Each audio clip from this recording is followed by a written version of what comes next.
Welcome to our next Agents Live, CIA Cosmic Intelligence Agency Live on Facebook. So welcome to all our fans, friends, fellow astrologers. Today I'm joined by the wonderful agents Lynda Hill and Adam Sommer. Hi guys, thanks for joining me. Hey, Julia. Hi, Adam. Hey. Hi, Lynda. So Lynda Hill, many of you, of course, already know. She's the amazing woman who has put together the Sabian symbol book that many of us have and use all the time. And as Agent 360, it's a fabulous, perfect number for you because the Sabian symbols, of course, there's a symbol for every degree of the zodiac. So Lynda's here today. She's going to talk to us about the Sabian symbols for these eclipse degrees and probably a bit more because there's always a lot more in it, aren't there? And Lynda knows these symbols off the top of her head, memorized. So thanks for joining me, Lynda. How wonderful to have you. Yeah, it's lovely to be here on such an amazing time.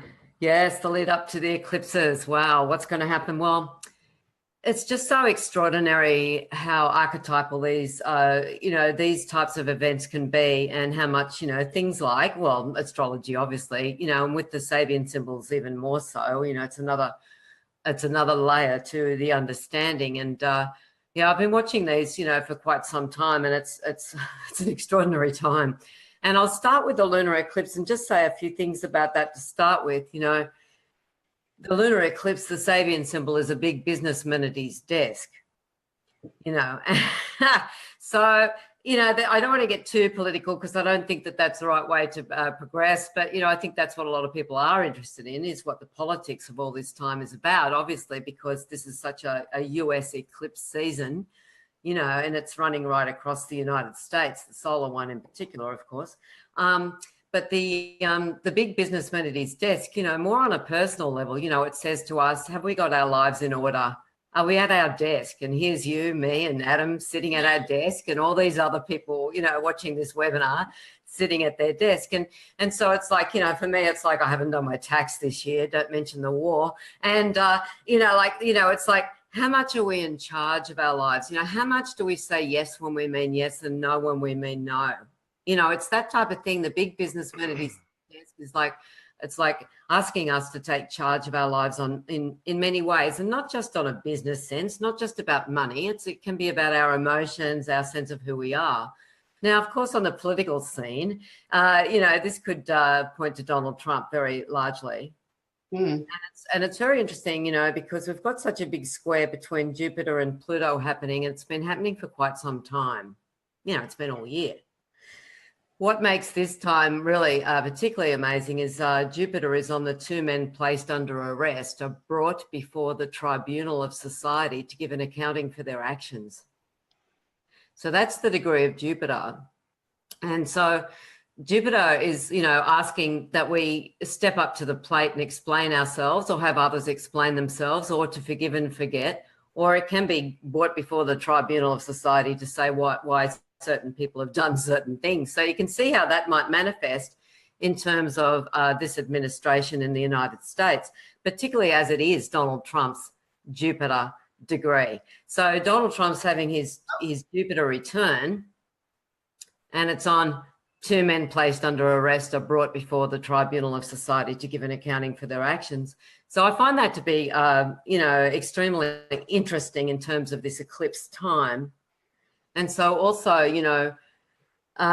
Jupiter and Pluto are square for all of us. It's happening for all of us. It's not just politically speaking, although this is a very political square, especially with Pluto on the 18th degree of Capricorn.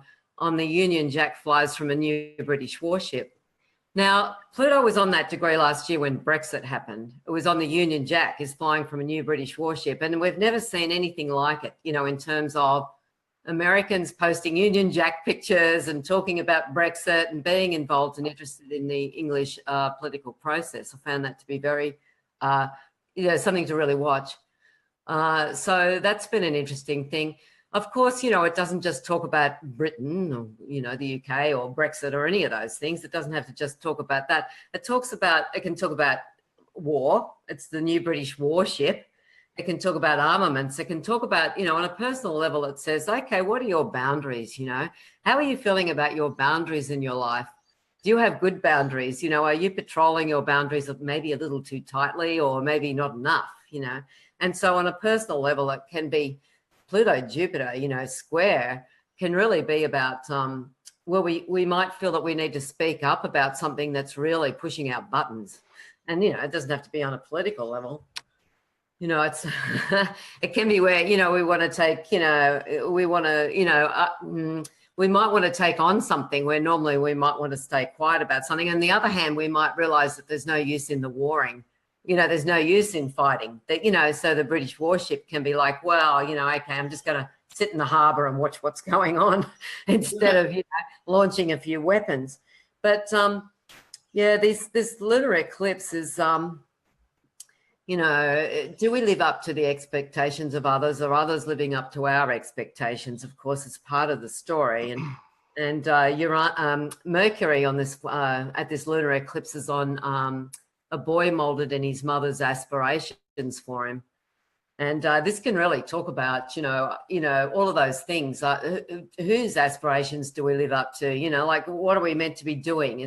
Are we living up to our own aspirations? So that can be a really interesting thing. There's so much to say about these, and I know that we don't really have time to say all of it. I do want to just point out that in both eclipses, Saturn is on, the birds outside are having a big sing here in Sydney, Australia. But the Saturn is on the Chinese laundry degree. That's the 22nd degree of Sagittarius. And for those who might not realise, you always add 1 to the degree, even though in the chart it says 21 Sag. In the Sabian symbols, that means Sagittarius 22, because you always add 1 for the Sabian symbols. So we're on the Chinese laundry, and so for many of us, we might be saying, oh, God, am I going to continue to wash their underpants? Am I going to continue to be paid, $1.50 for the work I do? Where's the reward? Am I locking myself away? And it can be very much about racial profiling, the Chinese laundry, especially as the degree following that, which we spent many months with Saturn on, is the immigrants fulfilling the requirements for entering a new country. Now, these degrees are in Donald Trump's chart, the Chinese laundry. So I'll leave that for another time, but it's right there. And so this can be very much about money laundering, hiding money, the fronts of businesses that hide things that are behind the scenes that are very much about other things. So, that's all rather interesting. But I do think that on a personal level, it's like, look, honestly, I have this silly saying about this on a personal level. It can be, am I going to continue to wash his underpants? It's like his socks, underpants, I don't know. But, so this lunar eclipse I find to be really interesting. And the sun degree, and I know I'm speaking quickly, but, there's a lot to say. And Adam's, we want to hear from Adam, obviously. But the sun is on the brilliant sunshine after a storm. That's the degree of the sun at the lunar eclipse. So, we have to concentrate on the sun, coming through and brightening up the atmosphere. Now, with the solar eclipse, what an event. Oh, my God. This does feel much bigger, of course, because the lunar eclipse is a partial one, and this is a total solar eclipse, and it does follow the path right across the United States. And what I found really in my own, interests here, I found it really interesting to find that the eclipse path goes right across where Elsie Wheeler was born in southern Illinois, and she's the woman that gave birth to the Sabian symbols. So I found that rather interesting. And where it crosses too with the next eclipse that's coming up in a few years' time, I forget what year, 2024 or something, the crossing of the paths is right where she was born. 17 miles from where she was born is where the paths cross of those two eclipses. So for me, that was like, oh my God, because there's so much magic in all of this, and that's just another layer. But anyway, to get to the sun of obviously the sun and the moon of the solar eclipse, the Sabian symbol is a long one, but I particularly like it. It's a mermaid has emerged onto the bleak, rocky coast. She awaits the prince who will bring her immortality. And so that was the north node of Princess Diana, which I find extraordinary because she, married a prince. I mean, you couldn't get much more dynamic than that. And, you know, we're 20th anniversary of her death, and she died, you know, on an eclipse right near her, you know, North Node. So all of that was happening. So, but for us, it can be for a lot of people like, you know, where is my soulmate? Where is my, you know, true partner? You know, all that sort of thing. It can be like, where is the partner in life that can really help to, you know, to bring ourselves into conscious manifestation. Yet again, I know that sounds a bit, anyway, I'm winging it because I've had a big week.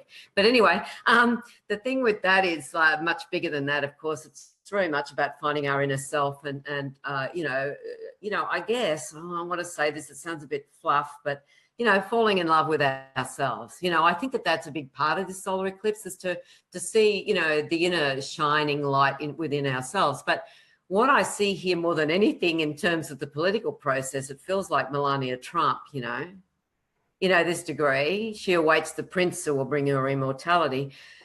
But just moments after the eclipse, it moves on to the next degree, which I think is even more stunning. And that is the degree of Donald Trump's ascendant. And it's the unsealed letter that reveals private and confidential information. So the unsealed letter is when, you know, we get to hear a whole bunch of stuff that's been kept, you know, really quiet behind the scenes. And you know, and in our private, you know, in our private lives, this could be where we have to say, you know what, I don't like that, to whoever we might want to say it to, or, you know, I've loved you all my life, or whatever it is that we might want to say. You know, it's that, you know, it's that revealing of oneself. But in terms of Donald Trump, and you know, this eclipse that's going right across the United States, that does feel especially strong. Venus is really screaming out of this eclipse chart for the solar eclipse. You know, Venus is on the a man wrapped in a superior mantle of power. So that's the Venus for the solar eclipse, a man wrapped in a superior mantle of power. And in fact, that is the what is it? It's the that's the midpoint between Donald Trump's Venus Saturn conjunction. They're only 1 degree apart and 2 degrees apart. So like it sits right in the middle between Trump's Saturn Venus conjunction. So the superior mantle of power that's wrapped around a man's shoulders, you can see how that manifests in Trump's chart. I mean, if he walked in the room now, you know, there's no way you could avoid him. He's such an enormous personality. And I think that, you know, that's going to have a lot to say about that as well, him as well as the Chinese laundry. So, yeah, it just feels to me like it just seems to be so incredibly intense. And there's another thing to be reminded of as well, that, and I've been talking about this for some time, is that Pluto is exactly smack opposite right now its founding point. So Pluto was discovered on the 18th degree of Cancer.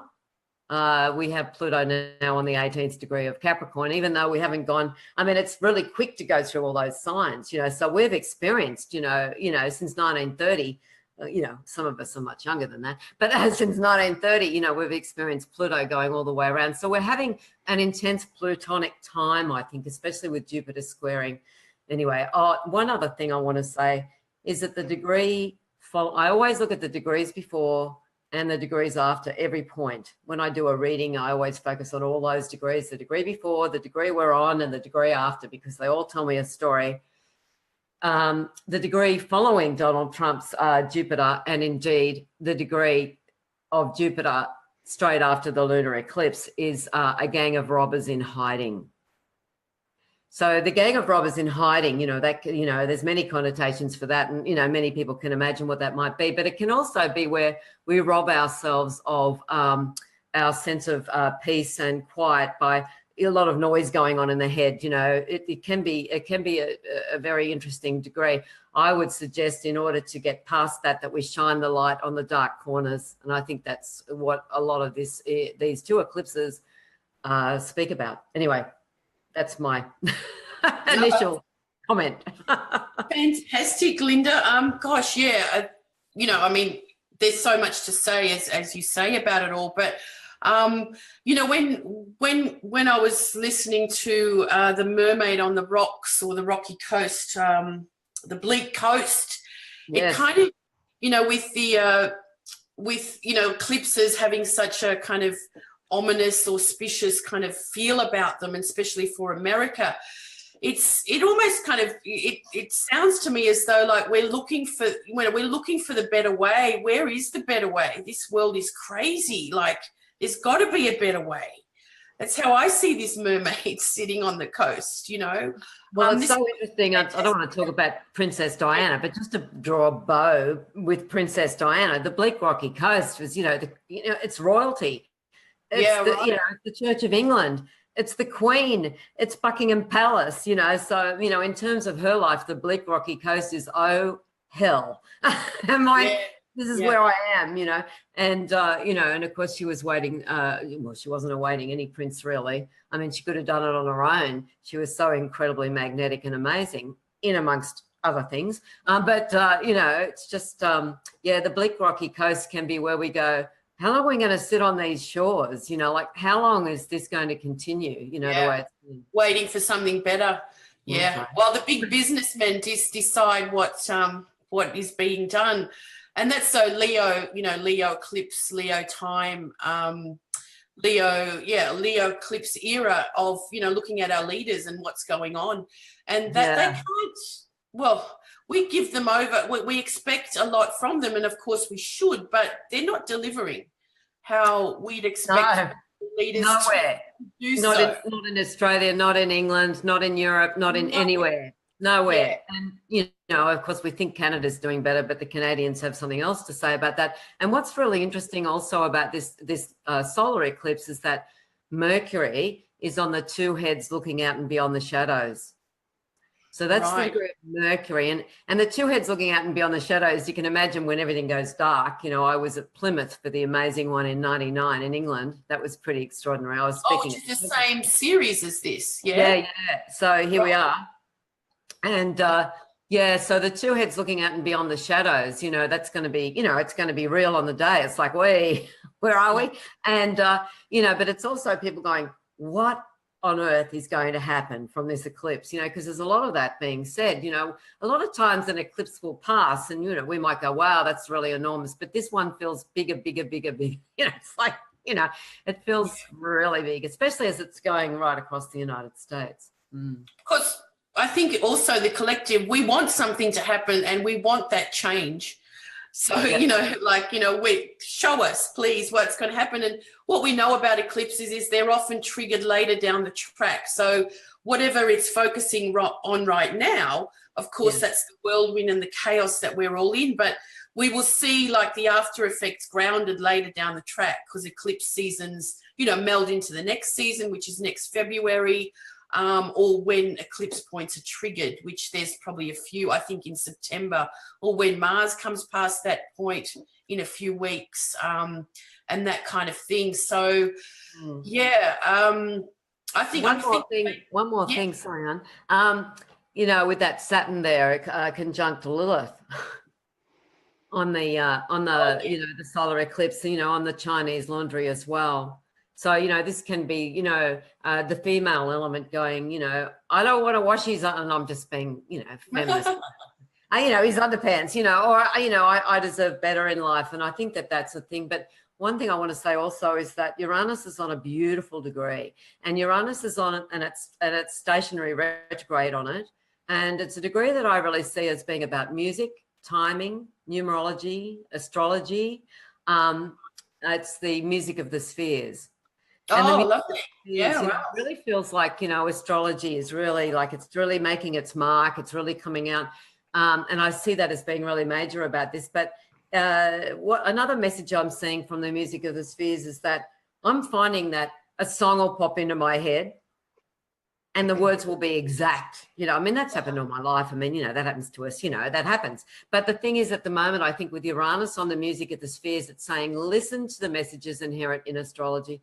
Listen to the messages you might be getting from numerology or your tarot or your, whatever. It doesn't matter. Scrying, doesn't matter. Noticing leaves on the path. But, the music of the spheres is like bringing all that stuff in so that you get the messages. And I think it's such a wonderful, wonderful degree. The karmic condition, that means the degree before Uranus at the moment, and we spent months on that, has been when Uranus was on Aries 28. It's the large disappointed audience. So for months, recently, we've had Uranus on the large disappointed audience. Now, if that hasn't been happening, I don't know what has, because a lot of it's been going, oh, bloody hell. Anyway. Yeah. Well, it sort of sums it all together. They all work together, don't they? Like the story that's coming out with the symbols. So they're pretty amazing. I love them for that reason. I remember the first time I went to one of your lectures at a conference in Melbourne, and I went, oh my God, I love this stuff. Bought the book straight away, of course. I've won it since then. I've bought it for people, for friends. So if people don't have Lynda Hill's Sabian symbols, maybe I can show it here. You need to get I'll put some links to you in the thread after this finishes as well. It's also available as an ebook, so much more convenient sometimes for some of us. But it does, what would you recommend people? Well, you look at every symbol in your chart, don't you? Everyone. Yeah. And, you generally find a theme, you can raise, like when you've got them all in your head like me, it helps a great deal. But you can see, like when you look at it, at a chart, the symbols just leap out as stories. And so, it's very telling. Yeah, I look at all of them. And something that people can do, I won't get into it too much, but you can look at the oppositions and the squares to your planets. You can see what's opposite your sun. So anytime there's a transit opposite your sun, what is that Sabian symbol? It's telling the story of your life. Yeah. What is the square to your sun, your Mars, your Venus? So I still do it. Sometimes I'll go, oh, wow, Cancer 12, that's square my Mars. I'll remember. And I go, oh, yeah, that's that message anyway. It goes on and on. Yeah, no, of course. Look, in the end, astrology is all about symbols anyway. So, there's no finite. It's like the oracles of old. A symbol will open up so much of the story to you in so many different ways that there is not just one meaning to it. So, and then every time we look at that symbol, we'll get another insight to it. That's exactly right. Like every time this eclipse comes around, there's another insight. It's not the same story as it was in 1999 or, whatever. It's linked to it, but it's always opening up. And I see astrology, it's always opening further, the box or the fractal that just goes further. I know, it's extraordinary. My progressed moon is on the flag at half mast in front of a public building at the moment. That's Virgo 25. And just to bring in a bit of my personal story, I just became a grandmother just 2 days ago, 24 hours in labour. My daughter, I thought I was going to freak out completely, and I didn't anyway. Hold on to it. And my stepmother died 12 hours before she went into labour. So that's the Ouroboros, isn't it? The nodal eclipsal thing, because it's the beginnings and the endings all at once. How often does that happen? That there's a family and a death in the family, just so often. Yeah. And I had said to my son-in-law, as I was going to bed the night before she went into labour, I said, it's interesting, we often hear of a death right before there's a birth. I didn't know she died. I didn't know she was dying.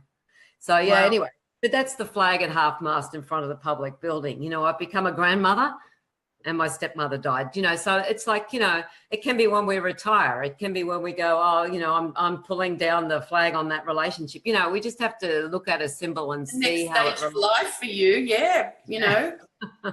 Grandma, well, congratulations. Thank you. Thank you so much, Lynda, for, I'll introduce Adam now, but Adam might have a bit of a crossover to ask you something or what have you. So Agent 108, Adam Sommer, welcome. Thank you for being here with us as well. I meant to introduce you earlier, but it's all right. Conversations begin and so on. Welcome. You're in Colorado. Real quick before you introduce me, I just want to say thank you, Lynda, for all that symbology and also covering a lot of the political element, because I'm not going to do that. So it might be wise not to. I don't know. I'm not sure I'm that wise. There's enough people doing the political, let me tell you. Yeah. So go on. You can introduce me. Yeah. No, well, I was just going to say, I love that you brought up the Uranus degree and the music of the spheres. And as you said, Uranus is the modern symbol for astrologers and that type of thing. And astrology is so, like, especially with these Facebook Live events and stuff and astrologers talking, this is the next kind of level now. that we're going to as well. So it's very potent for us, and exciting for astrologers globally, I think, as well. So we're all doing a great job. Absolutely. So welcome, Agent 108. Now you've got a very eclipse kind of number, haven't you? I guess so. Yeah, I guess so. What made you pick number 108? Although most of us know, but you tell us. Perhaps it's part of my goal in life to attain 108 breaths in a day, which is talked about. I'm kind of kidding, but it is an idea. Like if you breathe 108 breaths in a day, like you reach enlightenment. 108 beads on a mala, but also all the crazy numbers with distances between the luminaries, right? And the earth. So once upon a time, I was actually having dinner with a friend of mine's father, who's an astrophysicist, and he studies the sun. And I had just learned about the significance of 108 from reading, maybe Light on Life, a Vedic astrology book. And it talks about how the sun is 108 by diameter suns from the earth, the moon, 108 moons by diameter from the earth, and you can fit 108 earths in the sun. So I thought it was an interesting idea. I'm not that great with mathematics. I never even fact checked it, But I was at dinner with this man who was in town, like giving these presentations at an event at the college here. And I asked him, I was like, what's the diameter of the sun? And he knew the number right off the top of his head. I was like, if you multiply it by 108, is that the distance between the earth and the sun? And he like did the math really quick in his head. He's like, roughly. I mean, it's off a little bit, but like roughly, he's like, that's really strange. How did you know about that? And then I told him, and then he was disinterested. But that's where it all started for me, was that. And I think that it actually relates somewhat to, well, you say eclipses, but also precessional numbers. So like the 72, like a degree of 72 years. And it's also, it's not specific to 72, like with the Saros series, but roughly there's 72, on probably close to average, eclipses in every Saros series. So the lifespan of an eclipse, and it's a number that shows up in many religious traditions. It's a number that shows up in many sacred monuments around the planet. Like it's just a strange thing. And so if you like, what is half of 72 but 36? You add 36 to 72, you have 108. 36 decades, right? Like there's a lot of things that we can play around with numbers, but I think it's a long-winded answer, but that's why. Yeah. No, that's a good one. No, it's a magic number. It's another magic number, of course. Yeah. So Adam, I know many of our fans would know you already, in the sense that you do an amazing podcast, like one fabulous podcast. Is it weekly, or it's probably more so, where you go exploring astrology? It's called Exploring Astrology Podcast, and I love that you're an explorer, an astrological explorer, because it's people like that sort of take us further from the astrology that we know or read or whatever, and go exploring. So, if you want, I can show the charts as you're going, but fill us in with the way you're thinking about the eclipses at the moment. Yeah, pull up the chart. I think we can start. Right. We can kind of continue on to what Lynda was talking about. Sure. In a way, I wasn't thinking about that Uranus, for example. The music spheres idea. I love that. Will we start with the lunar one? Start with the solar one. Let's actually focus on that. Yeah. All right. Okay. Sure. Mainly, not that lunar eclipses are inferior. Yeah, no worries. But. So what Lynda was talking about was that music of the sphere Sabian symbol for Uranus, right? Well, it's the closest aspect in the eclipse chart, the trine, right? Between the two of them, the eclipse, and then you have Uranus there. And, even thinking about it in context with astrology, what are we doing? It's Facebook Live. I haven't even entertained this. For me, podcasting is enough. Like there's always more. There's always more. And simplification, condensing my energy I'm a big fan of that. But you see this aspect, and I think it's a huge part of attempting to understand the opportunity that we all have with this. I mean, of course, there's a lot of fear, there's a lot of misinformation, there's a lot of crazy stuff going around about this eclipse. And the only thing I'm afraid of, well, I'm the only one on the call here in the States, by the way, is traffic jams. Like, it's an intense thing. Like, I had no idea how many people are going to the Eclipse Pass. The closest place for me is Wyoming, and I had this secret plan to go backpacking in this national forest and then kind of sneak to a county road to watch it with a bunch of friends. And I was told by the ranger that they're expecting 100,000 people to Whoa. be there. And I'm like, that's not even possible. He's like, I'm not leaving my house all weekend. I was like, what in the world? And I called around a little bit. I was like, oh my gosh, like, that's something I'm afraid of, like traffic jams and being stuck on an interstate all day long. You know what I mean? With Mercury retrograde. With Mercury retrograde. Good point. Good point. And so, yeah, our plans have changed around this, because here in Colorado, we'll still see like 98, 99% of it, still feel it. That's the only fear I have about it. When I look at this chart, bringing Uranus into the equation, there's a really interesting thing I think that we can talk about. Number one, there's a few factors to it. The eclipse is right on Regulus, the fixed star that is the heart of the lion. Now, there's a lot of things that we could explore around that, but I think the most important is what it's like for us as a human being to actually embody the frequency of that star. Right? It relates to the idea of kings and queens. It relates to the idea of majesty and being on top, being enthroned to some extent, right? Even the whole third decan of Leo holds images like this. My buddy Austin calls it the banner. It's very Game of Thrones-esque. But when we think about it for ourselves, it's like, right, pride, how we project our creative essence out into the world, how to be humble, right? And I think the greatest shadow to this star, which is where the eclipse, of course, is happening, is the idea of vengeance and revenge. And we see that on the world stage, but also in our own lives. This is a really big deal of like whether or not you have really deep dynamics with enemies or frenemies in your life at the moment. I think that what this shines a light on, or at least the dragon hole opens a little bit and gives us an opportunity to start anew, is being really humble around what it is that we are and what it is that we're doing. And so perhaps we bring Uranus into it now. I love that way of seeing astrology with this. It's like anyone can be an astrologer if they really want it bad enough at this point. Do these Facebook lives, do Instagram stories, write podcasts, YouTube, whatever it is. Like, people, there's so many voices out there around this. But I think, you know, when we look at Uranus, like, there's this idea, let's think about it as Tarnas thinks about it. Prometheus, right? Like, what is Prometheus unbound? Like, what is this archetype in us? But the impetus, in some sense, to discover, to explore. I've never thought about my show in that way, by the way, Julija. Thank you for that. That's great. And to see things differently. And so, you know, a huge part of the Promethean story, perhaps why he got chained on the rock, is giving the divine flame, giving fire to humanity. Well, what happens if we take that flame and we stoke our own hearts with it? It's a perfect trine almost. And we put it into the Regulus situation. We put it into the center of our chest, and really all paths, the only ones worth walking are the ones with heart, right?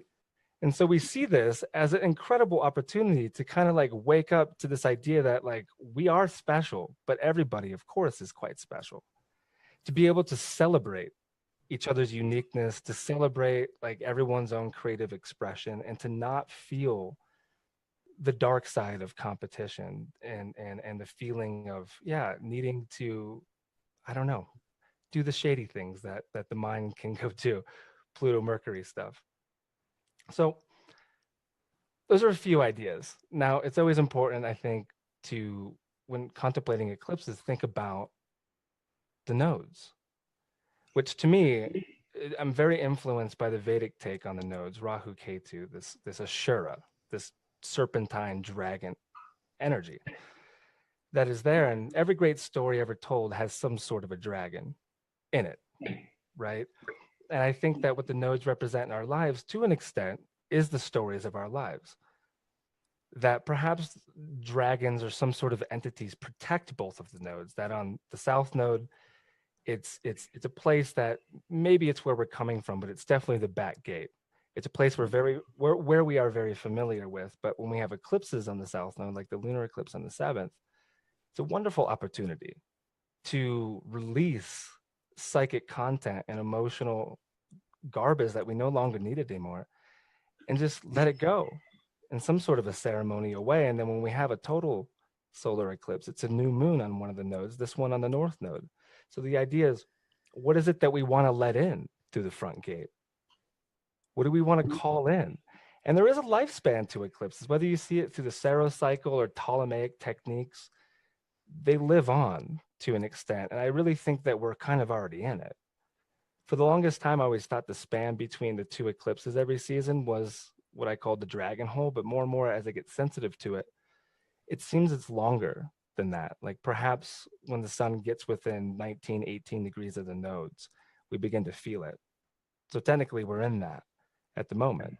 Eclipse season, dragon hole, whatever. So what's the reversal? What is it that we want to experience some sort of a quantum leap with in our lives? That's a great question that I think should be pointed at the heart, at all of our hearts. Like, what is that? Because we all have protection, we all have residue, we all have stories that limit us from connecting to each other from heart space.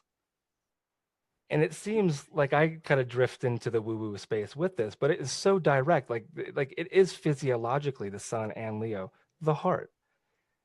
Link up a light from the spine to parts of the brain, like that's what it is.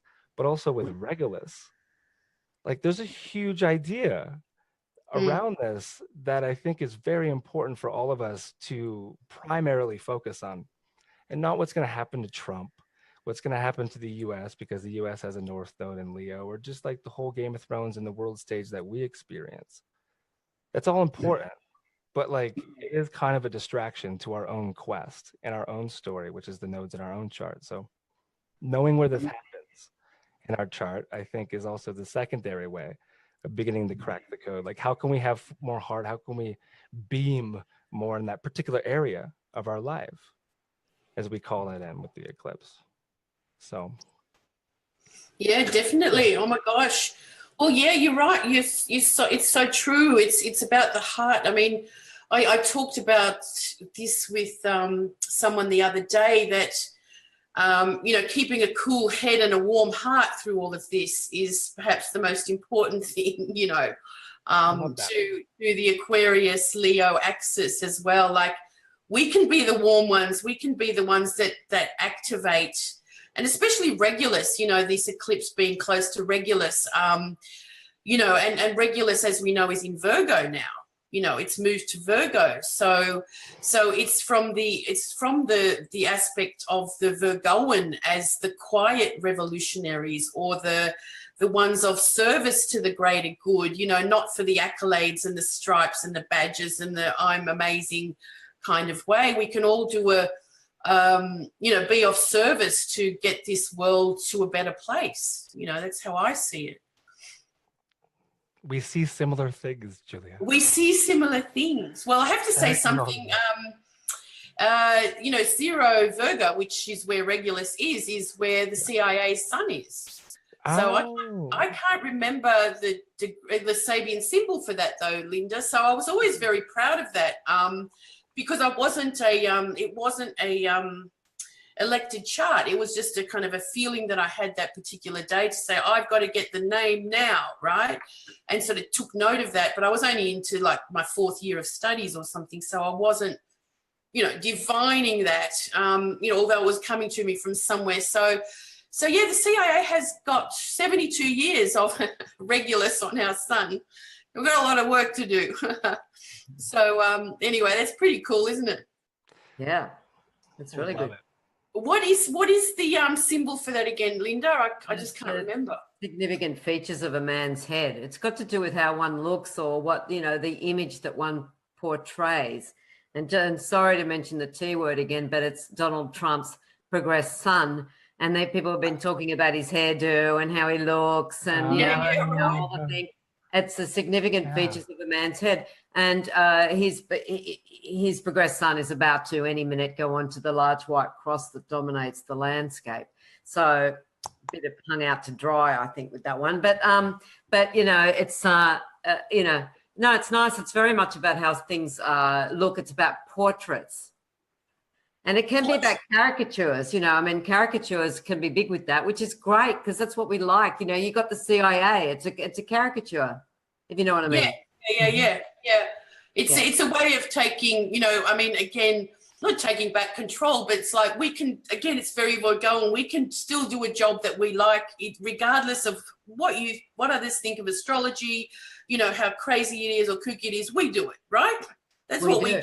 We've always, you know, our emblem, so to speak, has always shown that. So it's like, you know, you can tell we're astrologers. We're not, you know, we're not pretending to be anything else. So, yeah, so it really suits, doesn't it? Gosh, what else? I mean, this chart, I do have, for anyone listening, I've got Vanessa, Agent 55, who is coming on Monday to talk about Saturn and the Black Moon Lilith in this, you know, during this eclipse time, because they're, of course, you know, exactly conjoined.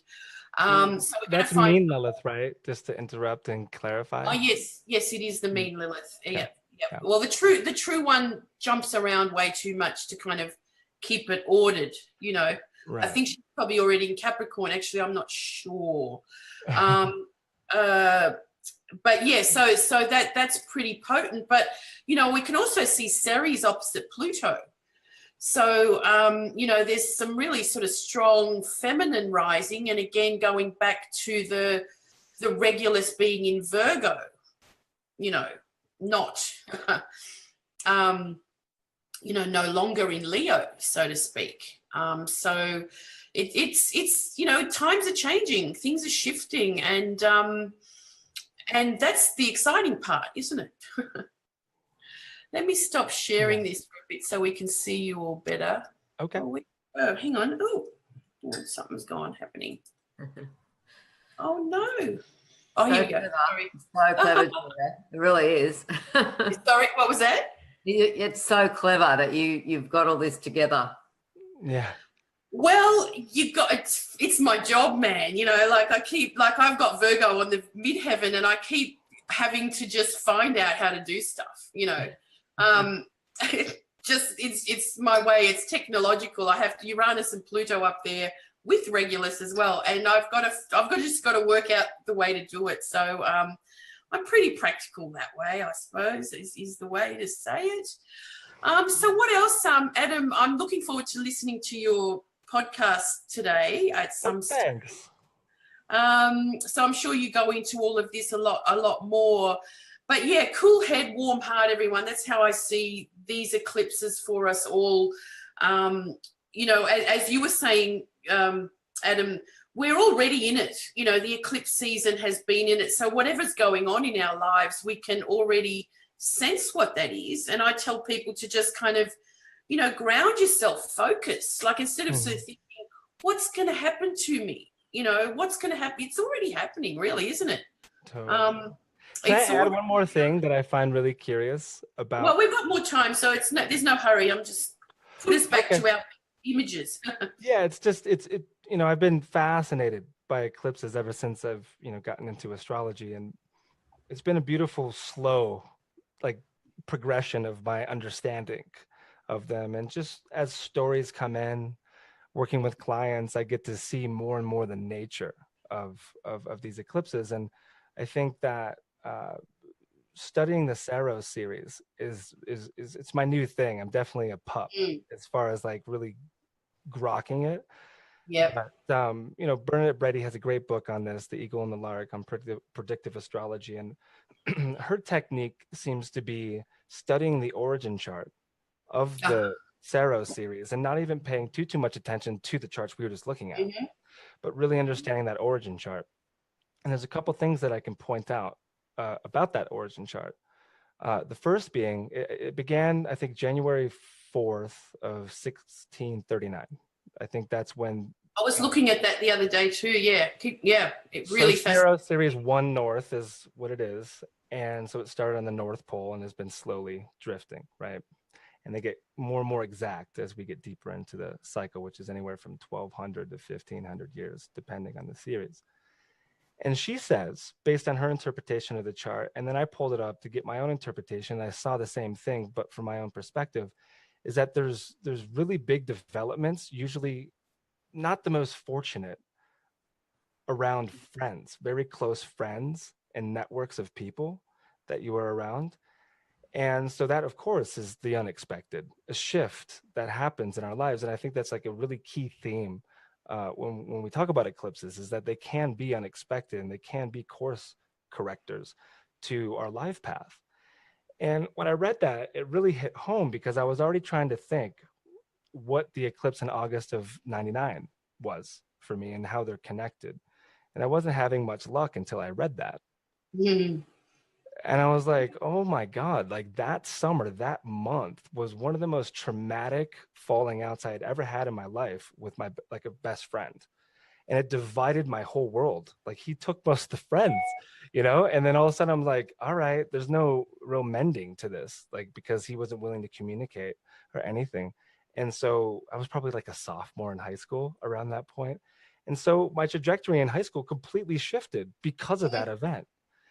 And I look at it very objectively to now, and I see it in a different way, but feel it in a very similar way. Right. And this goes back to the Regulus idea, with like being able to, no matter what the issue of communication or whatever it is with, you know, a person in your group or a really close friend, to engage with it when you are in a heart-centered space, not to be vengeful and not to be full of vitriol or anything like that, and working with hard situations with people that you do love, basically, right? And so if you cast the chart, you see that it's a Capricorn eclipse at the beginning of the Cero series. And Venus is right next to it on the North Node in Capricorn. So is Mercury. Mercury is exactly at 17 Capricorn. Well, where's Pluto right now? But 17 Capricorn, right? Like for that eclipse. And that to me, like, just unlocked the whole situation, because so much of what I've been discussing with my closest allies is the importance, of course, of being able to talk about the hardest things, to be transparent, to be honest, and to be able to act from that space that, of course, is heart-based. That we want to, if we've been wronged, or if someone, you know, has been shady in their dealings around us, and they've, you know, genuinely hurt us, we, I think, instinctively want to lash out and do something about it. But when it comes down to Regulus, it's a very bad idea, I think, to act like that. And so instead, to see this as an amazing opportunity with this eclipse cycle to remedy the way in which we all engage with very challenging circumstances, where we have to communicate things that just aren't that easy with people that we're really close to. Very true. Yeah. No, I've just put the chart up for that, because I was looking at it the other day. It's set for Melbourne and 0 Aries, but it gives us all the what do you call it, where all the planets are and stuff like that. That's so interesting. Would that be because Uranus is in Libra, that Bernadette Opposite. would be? Yeah, well, at the moment, I mean, I know that like Mercury's on Pluto. We've got Uranus opposite that Uranus as well, and we've got a Jupiter-Pluto opposition in this original chart as well. So there's a lot of things that are very similar, aren't they? The same kind of energies. What was happening in 1639? Scientific revolution. Yeah, that's right, the scientific revolution. So in a sense, you know, there's another revolution. I think part of what's going on is astrology in the world as well, as we were saying earlier. You know, that when you were talking about the Promethean fire of Uranus, and you know, thinking of Uranus as Promethean, what is the gift to the world? Astrology is a gift to the world. It's amazing. And the more that we can see people using it, not as a, you know, like some kind of taboo thing that this is weird stuff, but it's really engaging and mind-blowing and helpful, you know, for so many people, that, you know, I think we're kind of perhaps in a new phase of that. What do you reckon, for astrology overall? I'm curious about what you all have witnessed, because you've been doing this for a long time, much longer than me. So Lynda, how long have you been doing astrology? 30 something, 34 years or something. So you started probably around my birthday in 1983. Yeah. I started formal studies in 87 was when I started the formal studies, but my father was an astrologer through the 60s and the 70s. Oh, wow. So when I'd visit Dad, he'd say, "Oh, Lynda, you're having a Jupiter transit. You should get a job with Qantas." And I'd go, "Yeah, right." So I've always been around it. Yeah. And so the changes, I'm curious, because I mean, back then it was before we had these amazing computers to cast charts so easily and stuff like that. And so when you first started working with clients, were you hand drawing charts? I did about 200 by hand, and but it wasn't that long after I started studying it. I think it was 87. It might have been 88. I bought a computer, a real clunk, of course, a clunker, and got Nova software. Wow. I was using Nova, and I just did everybody's chart, of course, went berserk, and just very grateful for Solar Fire now. It's to me, it's just the most extraordinary thing to have such an amazing software. So yeah, I mean, it's really changed. But for me, finding the Sabian symbols has allowed me to find a niche where astrology speaks to me. Like if somebody says their Mars is in Cancer, I want to know what degree, because that paints the story for me. So it's just, I just love having the degrees, the Sabians. Yeah, you've got an extra level, always understanding on another level. But yeah, totally fascinating. I'm just that chart earlier. I noticed that, and this brings up a good point, I suppose. But Eris is on the south node in that original Saros chart. Okay. Now, a lot of astrologers would say we can't use Eris yet because she hasn't been around for hundreds of years of understanding and seeing her working in charts and whatever. But I mean, this is the reality of what's happening, and with astrology and social media and how it's shared. When Pluto was discovered, or Uranus even, the time it took for the information to spread was totally different than what it is in the last 10 years, right? So if someone writes something good about Eris or that we want to know, a lot of us know it very quickly, don't we? It's like a viral, podcast or something, someone's YouTube or whatever, like we know it, many people know it. So it's exponential to how our experience of information is being shared, which is like, that gives me this I've read a lot about Eris. I've listened to a lot of what people said about Eris, and so therefore I do use Eris, and see her very much activated. What about yourselves, for you guys? Just as an example, having Eris or seeing Eris kind of. I personally don't use Eris. I mean, I have read a good amount about Eris and like this idea of discordia, like that whole thing. And I think when applying it, you said it was on the south node in the origin chart to this Saros? Yes, yeah, 27 Sagittarius. There seems, and I haven't went all the way back to the 20 plus eclipses that have happened already in this eclipse series, but there's a few that are interesting around the idea of disruption. For example, in August of 1999, like there was a lot of hoopla that I can remember because I was. Yeah, well, it was the Y2K coming into the picture as well. That's what I mean. That's what I was getting at. Like there was a lot of fear around that, and then the one in 1945, it was in early July of 1945, was under a month before the Trinity test, and then Hiroshima was in August.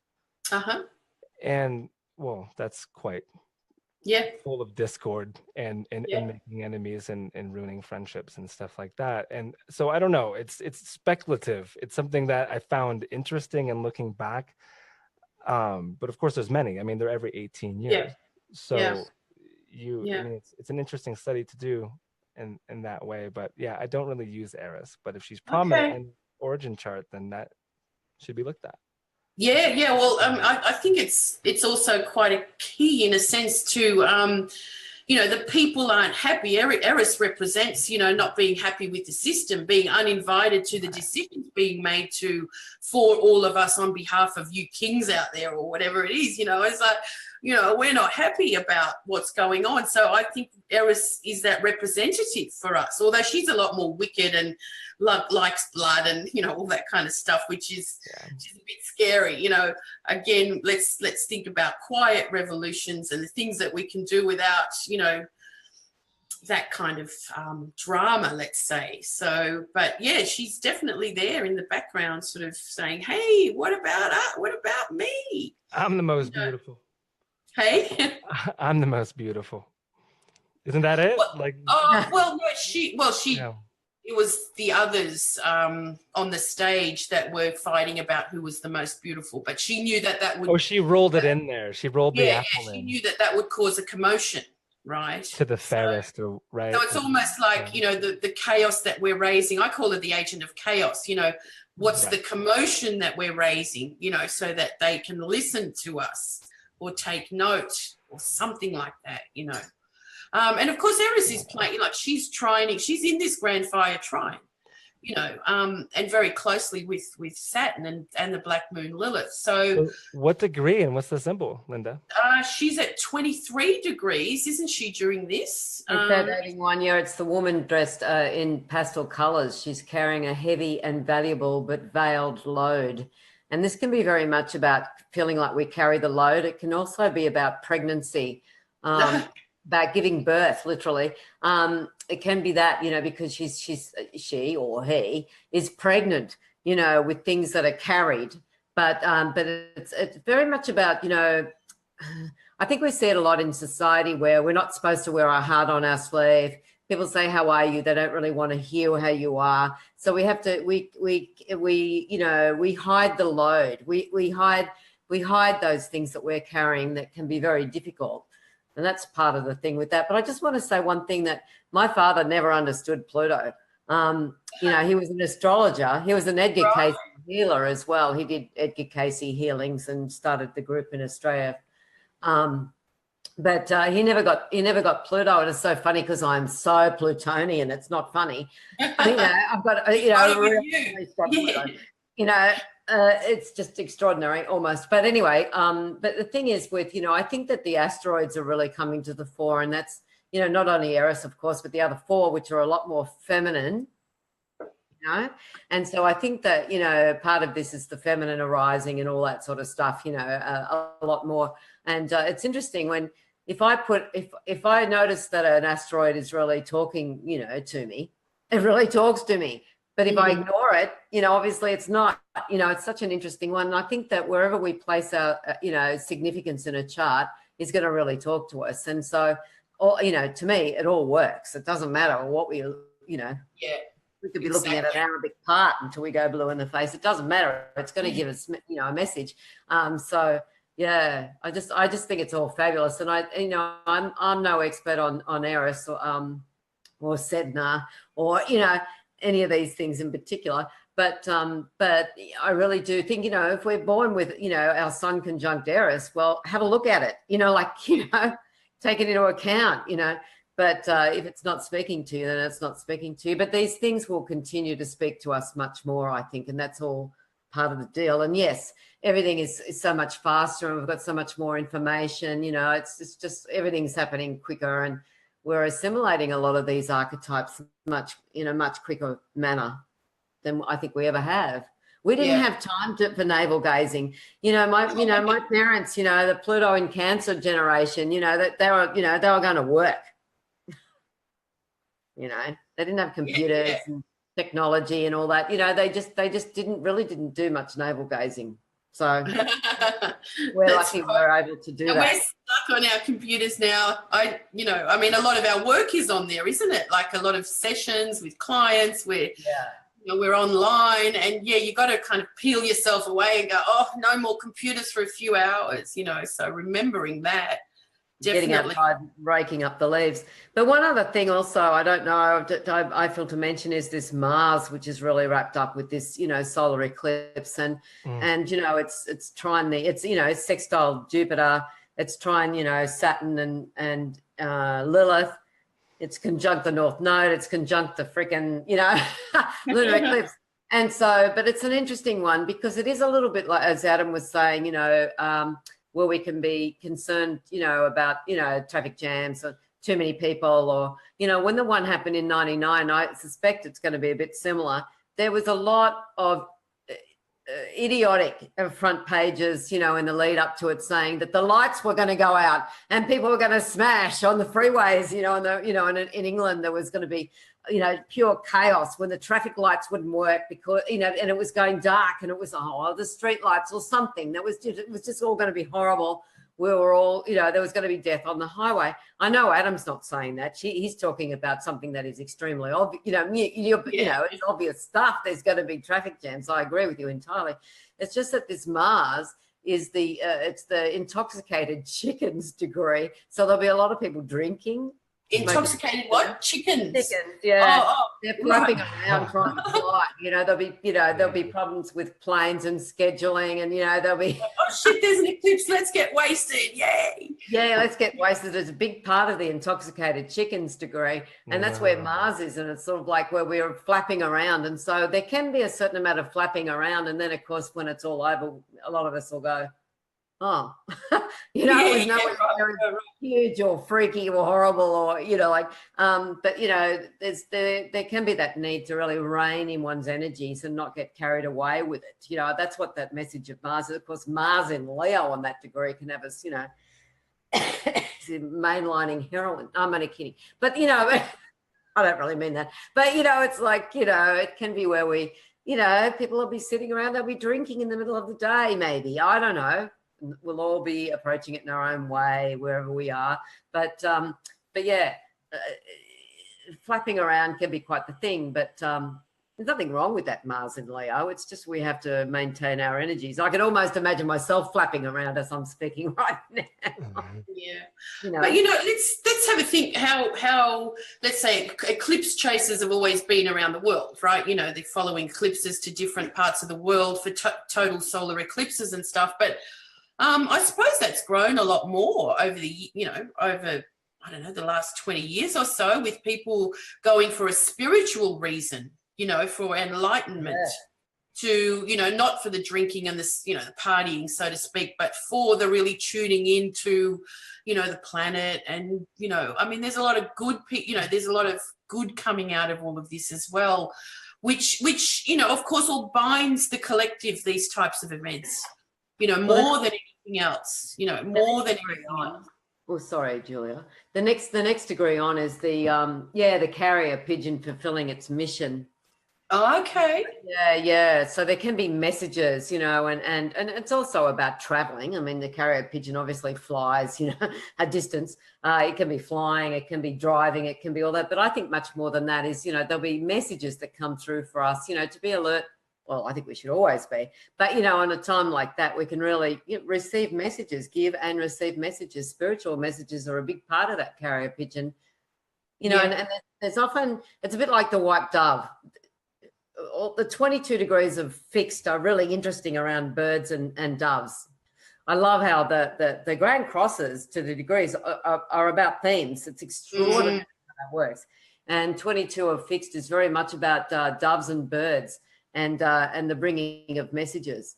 So I think there can be what are the messages that you're receiving, and I think if we meditate or sit quietly or whatever, or talk with friends and be alert for those messages that are coming through. Maybe music.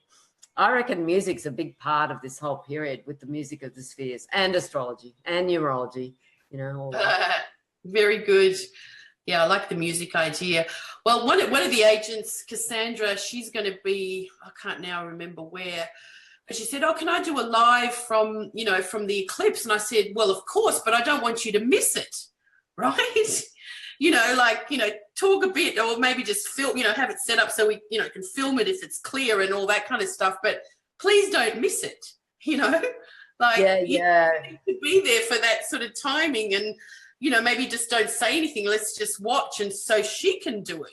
Instead of like, how many people are going to be on their phones and all this sort of stuff, like with the gadgets, filming and all that. Enormous. That's exactly right.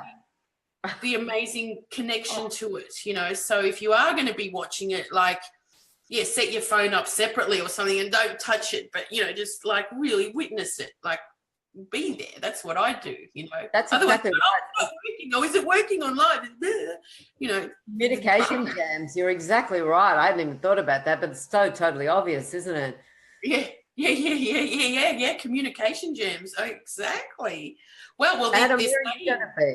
I'm sorry. Where am I going to be? I was just going to say, they're saying that it's going to be the most watched eclipse. Yes. Well, So here we go. Wow. Yeah. Where are you going to be? Where's Adam going to be? Colorado. Oh, nice. Yeah. The plan was to go up to Wyoming and see it, but like once I called around and like sat with it, no. Yeah. We're going to see a lot of it here. And so a crew of friends, we're going into the high country. I live up in the mountains.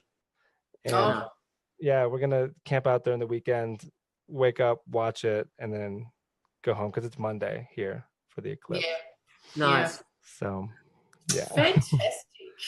Oh, wow. Well, thank you, guys. I know we can probably keep going, but we do have more lives planned, and hope to see you guys on the live channel again at some point. So, yeah, it's been fun. Good to meet you, Lynda. Good to meet you too, Adam. Yeah. Nice. Yeah, we'll have to try and get you down here at some point as well, Adam. I'd love to have a whole gathering of us wonderful agents. Not so easy to organise. We do it more online, but anyway. But thanks for being on, Lynda. Enjoy your fun. Granddaughter. And thanks for your time today. And we'll have you on again, as I said. And same to you, Adam. Thanks so much for being here today. And I'll put all the links to all the ways to connect to you guys and your podcast and your book, Lynda, for everyone in the thread. So see you all again. And more eclipse stuff coming up into next week. So stay tuned for what we're doing here. And I'll talk to both of you again soon. Thanks, guys. Thank you, guys. Thank you, guys. Bye. See ya. See ya. Bye-bye.